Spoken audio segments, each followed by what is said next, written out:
Well, that's very interesting. We spend so much time in Sweden and talk about, okay, technical player can do so much more. But if you can't read the game, why do you need, useless to have a good technique. It has to be game-like technique. But touch the ball in the very beginning, when you're 6, 7, 10, as long as possible. That's so important, because if you do that, you have the great tool to do whatever you see when you're 17, 18. So we talked about when you're 14, well, should you practice and try to improve your left and right foot, the equal minutes. So what when you're 22, you should do the same thing. Well, my opinion is spend as much time as possible, technique, touch the ball, and do it equal when you are 13, 14 probably. But when you are 22, 23, work with your strength. Work with your strength, because you gain so much confidence. And if you want to play on the highest level. When it comes to reading the game and tactics, when we talk technique and tactics, I think you really need to spend some time to let them make the decision. Put them in a situation where you give them 3 options instead of for me telling them, you have to do this and that.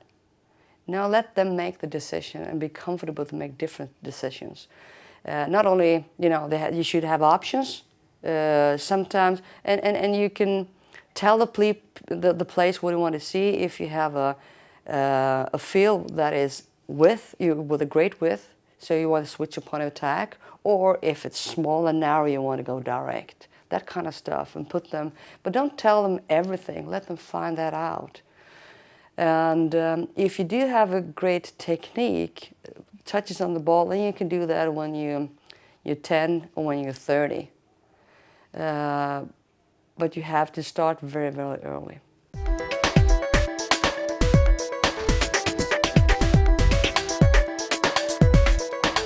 And they did. That's the reason why, one of the reasons at least, we won the gold medal, because we talked about a change. And it started off with US Soccer hiring me as a coach not coming from US. So that tells something about, okay, we're looking for something else. And if you do that, you have to be brave. And I talked about a change, and I started off talking about soccer, of course, attacking and defending. And as I said before, the tricky part is to find how big of a change would it be.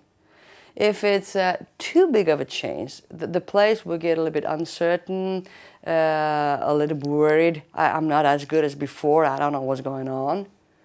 And remember, US won the bronze medal a year ago. But if it is a too short, a small change, then they won't notice. So what is the magic number, the magic time, in order to find the perfect change, to feel that they be part of the change? And I think we did that. The players have been fantastic, and they really have encouraged me. If they don't understand certain things, they've asked and have interacting on the field and off the field. So it started off with US Soccer hired me with the change. And the other thing is, it is accepting roles. Because it's not about me as a coach, about a one player. It's about the team. So the team is important. So what does it take? What will it take in order to win the gold medal? Yeah, we have to act as a team. So I've mentioned when I mention players, I say Christy and Kate. I say Carly and Box. And I think that is important. That's a message. It's a teamwork that counts.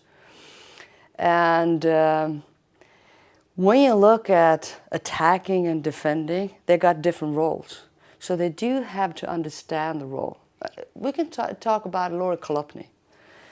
And not playing the center mid. She played well in the World Cup '07.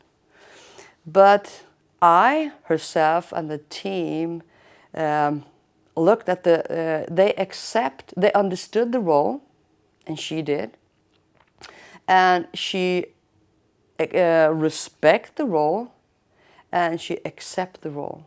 I think she liked the role, otherwise she couldn't have been as good as she was. And the team did the same thing. Oh, you're great on the left side, and it's her, it's me, but it's more so her and the team to embrace that role, the change of role.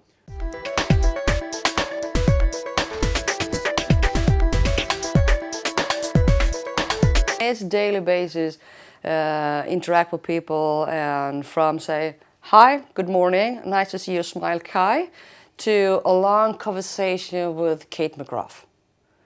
And it is to be present, and not looking too much.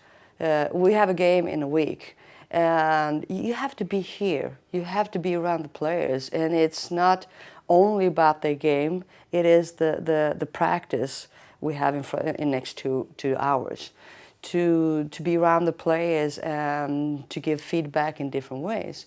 And it comes down to I think, to be honest and remind yourself why you're here. And it is to be grateful and remind myself and all the players at the same time. I have an expression in Sweden. I don't know if you can translate it, but it's something like, we are the environment. So if Kai is not coming to the breakfast, that would change the environment a little bit. If she comes in, that would change the environment. We are the environment that brings out the best performance of each other. So if you have that atmosphere and you like to be together, you can do anything for the team when you're playing two times 45 minutes. I spend quite a bit, talk to people, and I try to be a good listener. And having Christy Rampone and Kate McGrath as the captains has been very important for me. And I try to tell them, express how I feel and what I think, and they do the same thing for the team. And I think we are a happy team, and that's because if something happens, we try to take care right away. Make the decision, okay? Instead of waiting and waiting. Okay, is it a problem? Is it not problem? And choose your battles. And we had so much fun. And if you ask me, I don't think any big problem. We not create a big problem. It's been smooth, and we have our battles, but it's been fun, and it is about an environment.